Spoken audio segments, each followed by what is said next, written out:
Why do birds touch beaks? The truth will surprise you.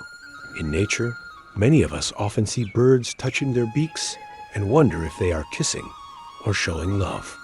But is it really romance or just natural behavior? In this video, we explore the truth behind bird beak touching during different seasons. From courtship rituals to feeding behavior, birds have their own unique way of communication and bonding.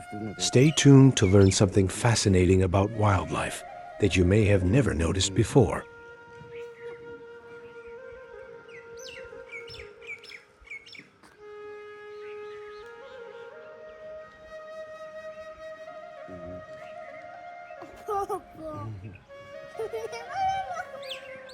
What they're doing?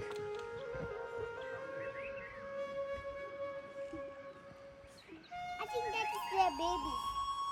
Yeah? One is his baby and one is some baby. No, it's gone.